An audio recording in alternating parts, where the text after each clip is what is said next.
If you've been following the Weather Channel this weekend, you see that the weather continues to hammer the southeast part of the United States. It's been week after month after month of rain falling on saturated ground.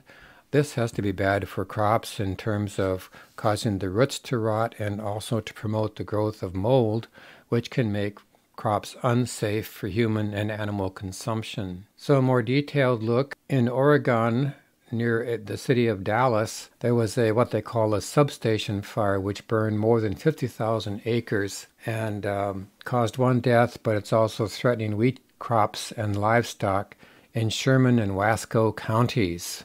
In the U.S., the livestock program is helping to offset losses due to wildfires in Yolo County. In the U.S., heat scorches avocados.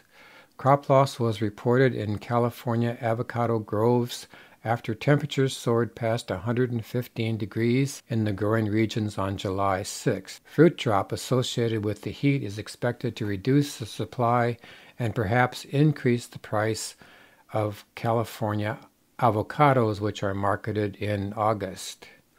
In India, coffee planters fear crop loss due to incessant rain, and this is causing disease.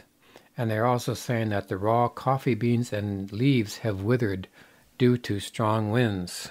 In the UK, heat wave has hurt their crops. Lettuce is being flown in from the US and imported from Spain and Poland.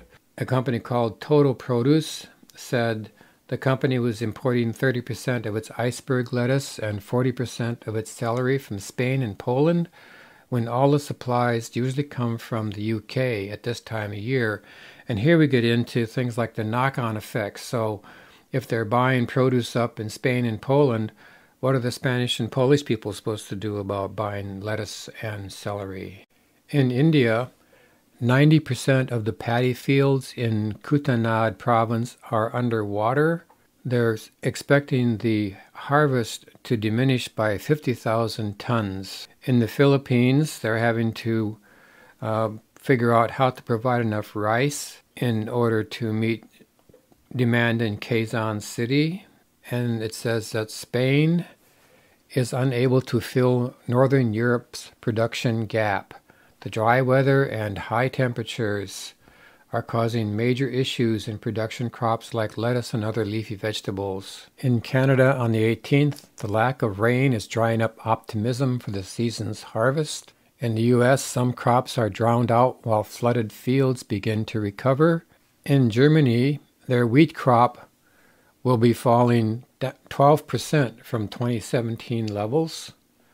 The forecast production 16% below the average of the past 5 years. In Spain, stone fruit production has fallen by 10 to 15%. The United States is predicting a lower forecast for wheat harvest in the Ukraine this year. They expect it to be 1 million tons less than predicted last month and 1.5 million tons less than last year. The USDA is making $2 billion available for eligible producers who were affected by 2017 hurricanes and wildfires to get back in business. In the U.S., drought conditions have worsened across the area of, DeKalb in Nebraska and places like that. They call it moderate to severe drought. In Canada, severe storms bring rain and high winds and hail to central Alberta. All of these things can damage crops.